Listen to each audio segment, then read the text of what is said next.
Alert சேனலுக்கு வருக வருக. நான் செபி ரெஜிஸ்டர்டு ஃபினான்ஷியல் அட்வைசர் கிடையாதுங்க. நான் எஜுகேஷனல் பர்பஸுக்காக என்னுடைய பர்சனல் எக்ஸ்பீரியன்ஸை நான் ஒரு 20 வருஷமாக மார்க்கெட்டில் இருக்கேன். அதை தான் உங்கள்கிட்ட ஷேர் பண்ணுறேன்.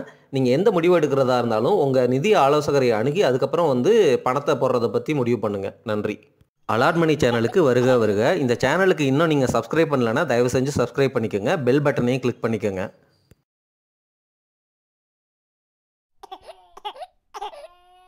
ஹிந்துஸ்தான் யூனிலிவரோடைய ப்ராஃபிட்டு அதர் இன்கம் மூலமாக வந்திருக்கு. பியூரிட் பிஸ்னஸை விற்றதுனால வந்திருக்குன்னு சொல்லியிருக்கோம்.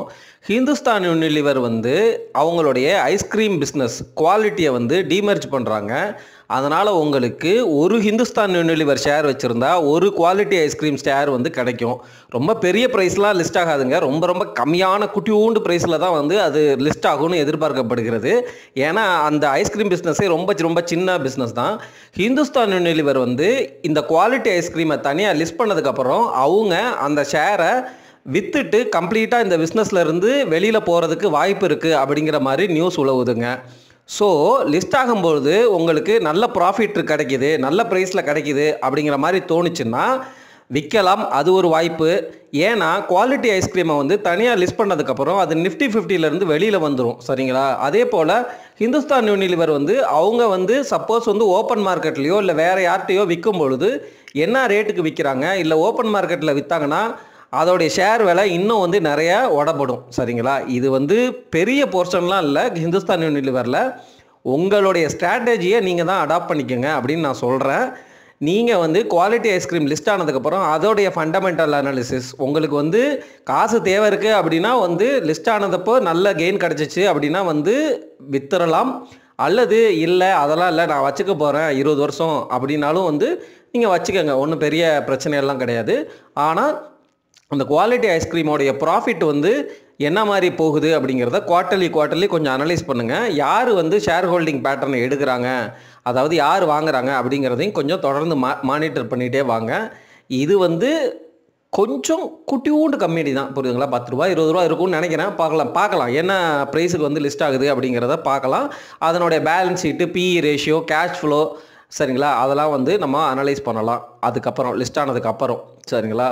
ஐடிசியை பொறுத்த வரைக்கும் ஐடிசி ஹோட்டல்ஸ் 150 ரூபாயிலிருந்து 200 ரூபா வரைக்கும் அந்த ப்ரைஸ் லிஸ்ட் ஆக வாய்ப்பு இருக்குது அப்படிங்கிற மாதிரி நியூஸ் உலவிட்டு இருக்குங்க. நல்ல டீமர்ஜர் போல் இருக்குது. ஏன்னா இந்த ஐடிசி மிக மிக பெரிய கம்பெனிங்கிறதுனால இந்த ப்ராசஸே வருஷக்கணக்காகும்.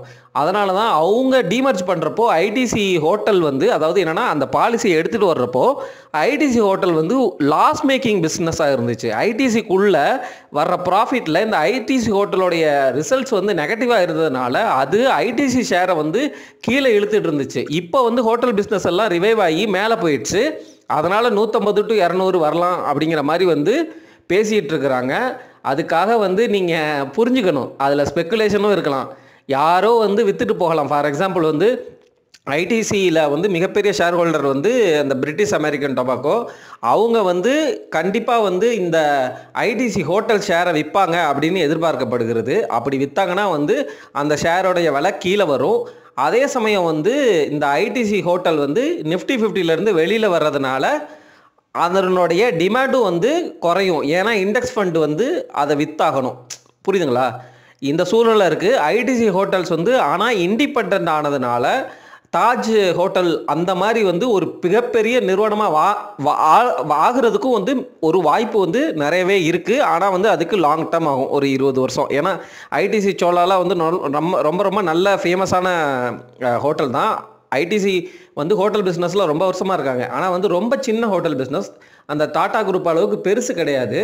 அவங்க டாடா குரூப்பில் நிறைய கேட்டகரி ஆஃப் ஹோட்டல்ஸ்லாம் வச்சு அந்த மாதிரி கஸ்டமர்ஸ் அட்ராக்ட் பண்ணுவாங்க. இவங்க இண்டிபெண்ட்டாக மாறினதுனால இவங்க இனிமேல் தனியாக க்ரோ ஆகிறதுக்கு வாய்ப்பு இருக்குது.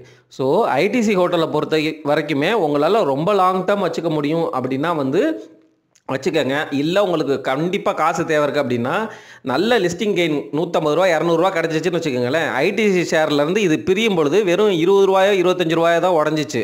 இப்போ உங்களுக்கு 150-200 ரூபாலாம் லிஸ்ட் ஆகுது அப்படின்னா நல்ல ப்ராஃபிட்டு. அதை விற்றுட்டு திருப்பி கீழே வந்தால் கூட வாங்கலாம்.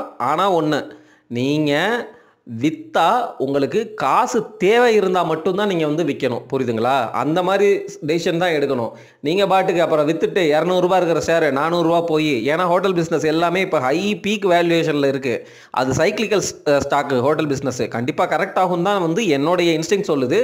நானாக இருந்தால் ரூ. 200 லிஸ்ட் ஆனால் நான் பர்சனலாக விற்றுட்டு அதுக்கப்புறம் வந்து வேல்யூவேஷன் ஜோனுக்குள்ளே எப்படி போகுது அப்படிங்கிற மாதிரி பார்த்துட்டு அதுக்கப்புறம் வந்து வாங்க நினப்பேன். சரிங்களா? ரூ. 200 அப்படிங்கிறது என்னுடைய அசம்ஷன் பிரகாரம் அவங்களுடைய PE வந்து ரொம்ப ஹையாக தான் லிஸ்ட் ஆகுது அப்படிங்கிற புரிதலில் நான் இதெல்லாம் ஷேர் பண்ணுறேன்.